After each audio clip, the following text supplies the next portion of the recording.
Simplemente retire los cargos y mantenga la paz, exigió mi mamá. Esta vez me elegí a mí mismo. 6 meses después, mi hermana suplicó en mi puerta bajo la lluvia. Tengo 29 años y he pasado la mayor parte de mi vida adulta limpiando los desechos de mi hermana, Tania, 26F. Durante años, he sido su red de seguridad, su cajero automático y su tarjeta para salir de problemas. Pero nunca pensé que mi propia hermana llamaría a la policía y me acusaría de que le robé mi propio coche. Pero eso es exactamente lo que pasó el mes pasado. Mirando hacia atrás, debería haberlo visto venir. Las señales de advertencia siempre estuvieron ahí, parpadeando como vallas publicitarias de neón que ignoré deliberadamente. Mientras crecía, Tania siempre fue la hija de oro de mis padres. Mientras yo trabajaba a tiempo parcial durante la escuela secundaria para ahorrar para la universidad, a Tania le entregaron todo. Cuando chocó su primer auto a los 16 años, mis padres le compraron uno nuevo y mejor en una semana. Cuando reprobó las clases, contrataron tutores costosos en lugar de esperar que ella estudiara más. El patrón se estableció desde el principio. Tania comete errores, todos los demás los solucionan. Cuando llegamos a la edad adulta, nada cambió, excepto quien se esperaba que limpiara sus desastres. De repente, no eran solo mis padres, fui yo también. Cuando Tania no cumplió con los plazos de solicitud de ingreso a la universidad porque estaba demasiado ocupada saliendo de fiesta con amigos, yo fui quien pagó los cargos por pagos atrasados. Cuando la deuda de su tarjeta de crédito se salió de control porque no podía resistirse a la ropa de diseñador y a las escapadas de fin de semana, fui yo quien la rescató 3 veces. El mantre de mis padres se volvió dolorosamente familiar. Solo ayuda a tu hermana por última vez, Ryan. Sé una persona más grande. Mientras tanto, estaba construyendo mi propia vida, ladrillo a ladrillo. Me abrí paso en la universidad, conseguí un trabajo decente en una empresa de contabilidad, ahorré para el pago inicial en mi modesta casa y mantuve una excelente puntuación crediticia. Viví dentro de mis posibilidades y asumí la responsabilidad de mis elecciones. Pero a los ojos de mi familia, mi estabilidad de alguna manera se traducía en la obligación de rescatar a Tania de su interminable flujo de crisis autoinfligidas. Hace 6 meses, Tania me llamó llorando porque su auto se había averiado y no podía pagar las reparaciones. Necesitaba ponerse a trabajar. Dijo que perdería su trabajo sin un transporte confiable. ¿Podría por favor pedirme prestado mi segundo coche solo por una semana? En contra de mi buen juicio y de las advertencias de mi novia, Lisa, acepté. Después de todo, la mayoría de los días estaba en el camino de entrada de mi casa, ya que principalmente conducía mi vehículo más nuevo. Una semana se convirtió en 2. 2 semanas se convirtieron en un mes. Mis solicitudes cada vez más firmes para la devolución del auto fueron recibidas con excusas, luego ignoradas por mensajes de texto y finalmente con abierta hostilidad. Eres tan egoísta, Ryan. Tienes 2 autos. De hecho, necesito este. Una vez, cuando pasé por su apartamento, vi mi auto estacionado con una gran abolladura en el guardabarros que no había estado allí antes.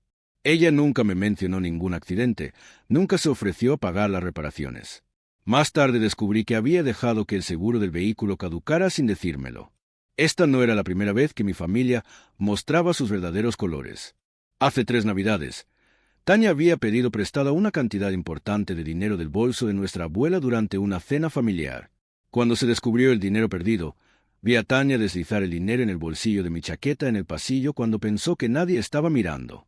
Luego lo encontró allí en voz alta mientras todos buscaban, sugiriendo entre lágrimas que debía haberlo tomado. Toda nuestra familia le creyó de inmediato. Mis protestas fueron descartadas como excusas. Incluso cuando la abuela sugirió amablemente que podría haber un malentendido, mi tía Bárbara le dijo bruscamente que Ryan siempre ha estado celoso de la atención que recibe Tania.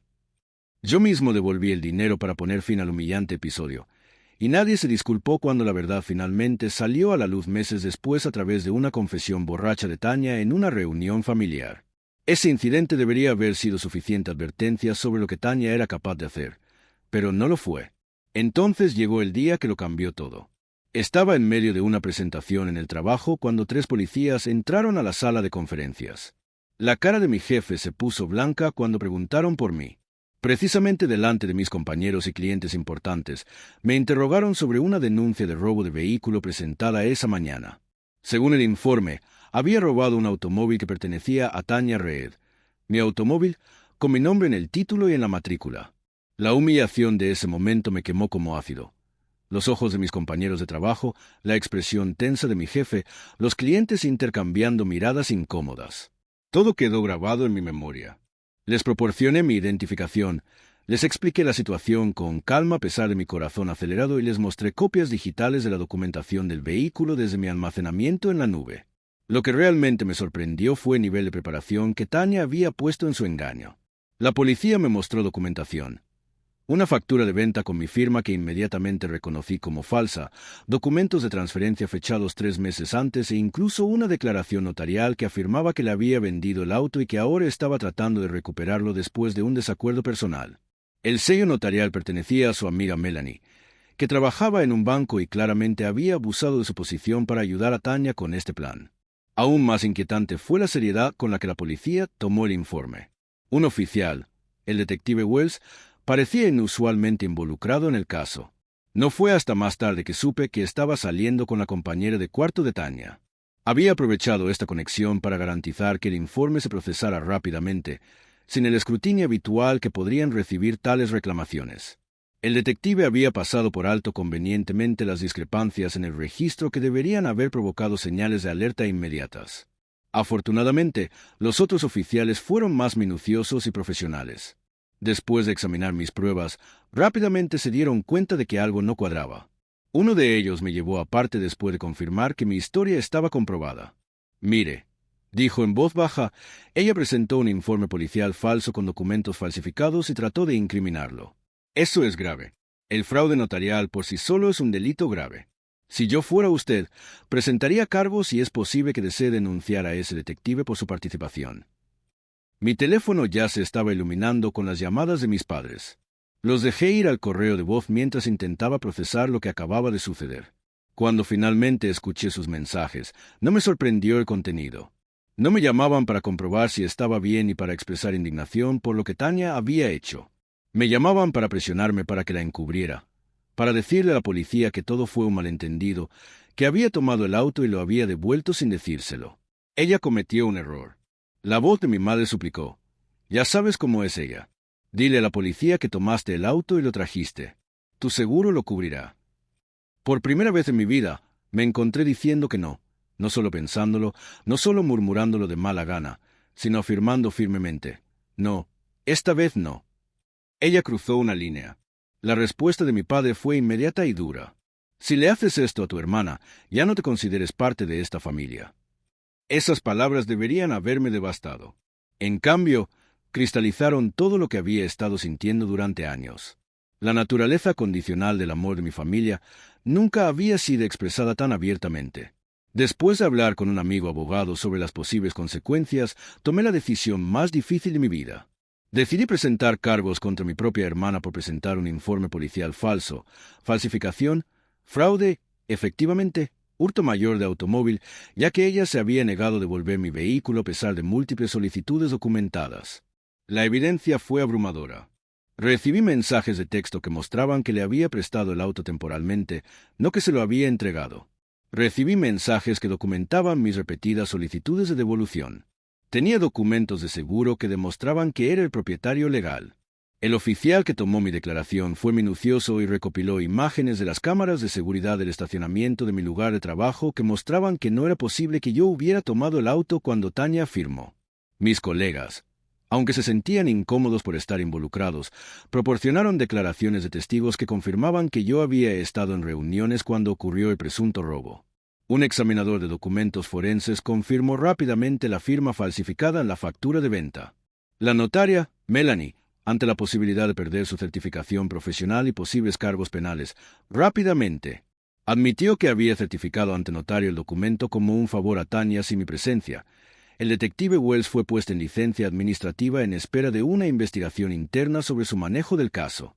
Cuando arrestaron a Tanya, mis padres me llamaron gritando. ¿Cómo pude hacerle esto a mi propia sangre? ¿Qué clase de monstruo era yo? No entendí que tener antecedentes penales arruinaría su vida. Mi madre sollozó dramáticamente, diciendo que el estrés la estaba matando. Mi padre amenazó con cambiar su testamento, no volver a hablarme nunca más y decirle a todos lo que sabíamos en qué persona vengativa me había convertido. A pesar de todo, mantuve mi determinación.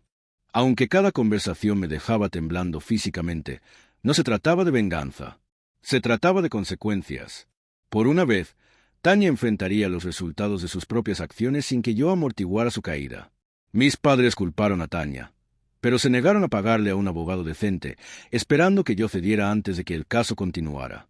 No entendieron mi determinación. Años de resentimiento habían cristalizado en una resolución dura como el diamante. Por primera vez, bloqueé sus números. Necesitaba espacio para respirar sin su presión constante. Las consecuencias llegaron gradualmente para Tanya. Inicialmente, su empleador le puso bajo licencia administrativa, dándole el beneficio de la duda. Pero a medida que se acumularon las pruebas y aumentó la cobertura mediática del caso inusual, finalmente despidieron su empleo, citando su cláusula de moralidad. Su arrendador, ya frustrado por los pagos atrasados del alquiler, inició un proceso de desalojo, aunque el proceso tardaría meses en completarse. El primer instinto de Tanya fue encontrar otro salvador. Conmigo fuera de escena y los recursos de mis padres agotados por el pago de la fianza, recurrió a nuestro tío rico. Ella siempre había sido su favorita, desempeñando magistralmente el papel de la adorable sobrina cada vez que había regalos de diseñador o tarjetas de cumpleaños llenas de dinero en juego. Según mi prima, Tanya se presentó en casa de mi tío contando entre lágrimas cómo le había tendido una trampa, cómo la perseguían y cómo solo necesitaba un poco de ayuda para recuperarse. Al principio mi tío la acogió con agrado e incluso la dejó quedarse en su casa de huéspedes. Pero Tanya no pudo mantener la fachada por mucho tiempo. En 3 semanas, había agotado 2 de sus tarjetas de crédito, pidió prestadas las joyas de su esposa para empeñarlas y chocó su BMW mientras conducía sin licencia. La suya había sido suspendida tras el accidente de mi coche. Incluso mi tío, que siempre se había puesto del lado de Tanya durante años, finalmente se dio cuenta de sus manipulaciones. Él no solo la echó, sino que presentó su propio informe policial sobre las tarjetas de crédito y las joyas robadas, lo que se sumó a sus crecientes problemas legales. Mi familia extendida lanzó un ataque coordinado. Unos primos con los que no había hablado en años de repente me enviaron mensajes de texto sobre la lealtad familiar.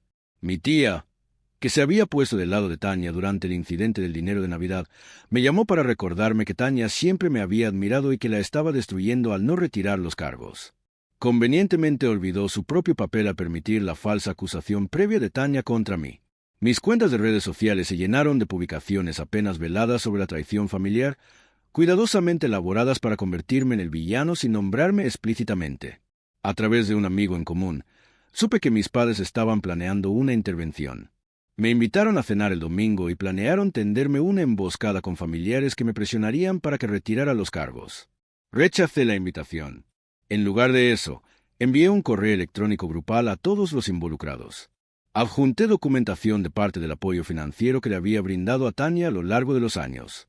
Incluí fotografías de los documentos falsificados que ella había creado para incriminarme. Le expliqué cómo ella había puesto en peligro mi reputación profesional y podría haberme dado antecedentes penales con sus acusaciones falsas.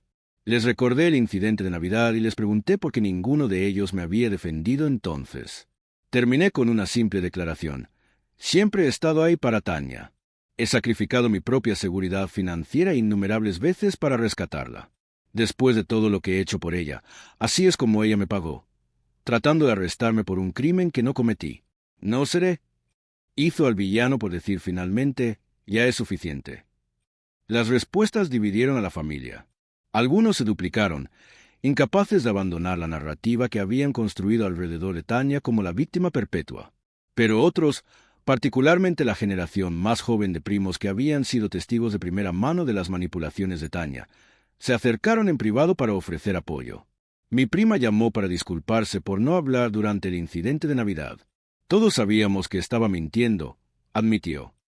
Estábamos tan acostumbrados a mantener la paz alrededor de Tanya que era más fácil dejar que tú cargaras con la culpa. Mi madre llamó, llorando histéricamente. Después de todo lo que hemos hecho por ti, ¿así es como nos pagas? ¿Destruyendo la vida de tu hermana? No, respondí, encontrando fuerza en mi silenciosa ira. Después de todo lo que he hecho por ella, así es como ella me lo pagó. El proceso legal avanzó más lentamente de lo que sugieren los programas de televisión. Pasaron 6 meses antes de que Tanya finalmente compareciera ante el tribunal, enfrentándose a pruebas abrumadoras y abandonada por su amiga Melanie, quien había aceptado un acuerdo de culpabilidad a cambio de testificar sobre el fraude notarial. Tanya se declaró culpable de cargos reducidos. El juez la condenó a 2 años de libertad condicional, 200 horas de servicio comunitario y la restitución total del vehículo dañado. Sin pena de cárcel, pero con antecedentes penales permanentes que la seguirían. Me pidieron que proporcionara una declaración del impacto en la víctima. Estar en esa sala del tribunal, mirando el rostro surcado de lágrimas de mi hermana, fue surrealista. La chica a la que había protegido durante años ahora me miraba con odio manifiesto. Hablé brevemente sobre el abuso de confianza, la vergüenza profesional y la dolorosa ruptura familiar que sus acciones habían causado. No mencioné los años de apoyo financiero o trabajo emocional. Algunas cosas no eran para el consumo público, ni siquiera en este ajuste de cuentas tan público. Durante los meses siguientes, la situación de Tania se deterioró constantemente. La combinación de honorarios legales, pagos de restitución, pérdida de empleo y su reputación dañada le hicieron imposible mantener su estilo de vida anterior. Saltaba entre los sofás de sus amigos, desgastando su bienvenida con cada uno. Intentó quedarse con sus padres, pero su relación se tensó debido a la proximidad constante y sus crecientes exigencias.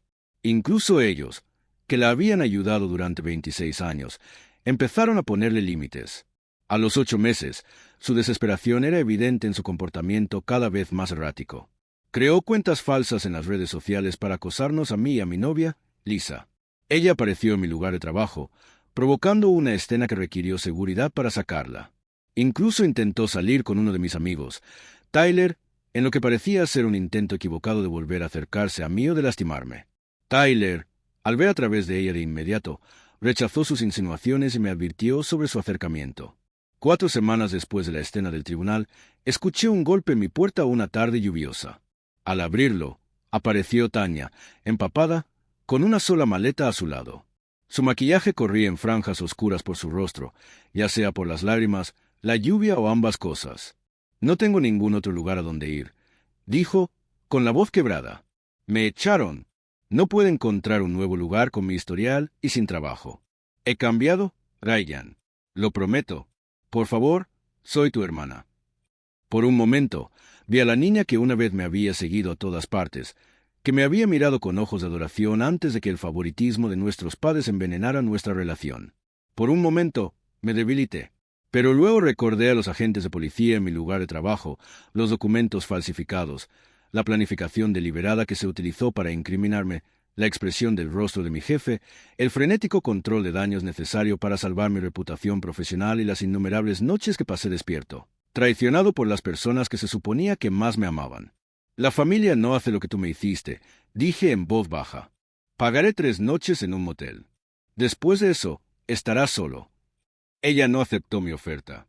En cambio, me maldijo, y su vulnerabilidad momentánea se endureció hasta convertirse en un derecho familiar. Ella prometió que me arrepentiría, que nuestros padres me harían pagar. Cerré la puerta mientras ella gritaba en mi porche, y solo llamé a la policía cuando comenzó a golpear mis ventanas y amenazó con romperlas. Esa noche, mis padres llamaron desde el teléfono de Tania. Exigieron que me hiciera responsable de mi hermana. Cuando me negué, mi padre pronunció las palabras que finalmente rompieron nuestra relación. «Entonces estás muerto para nosotros. ¿Tú elegiste esto?» «No», respondí, sorprendido por la calma en mi voz. «Tania eligió esto en el momento en que intentó arrestarme. Tú elegiste esto permitiéndola por 26 años. Finalmente me estoy eligiendo a mí misma». Colgué y bloqueé ese número. 2 meses después acepté una oferta de trabajo en otra ciudad. Vendí mi casa, doné la mayoría de mis posesiones y comencé de nuevo, donde nadie me conocía como responsable de Tania.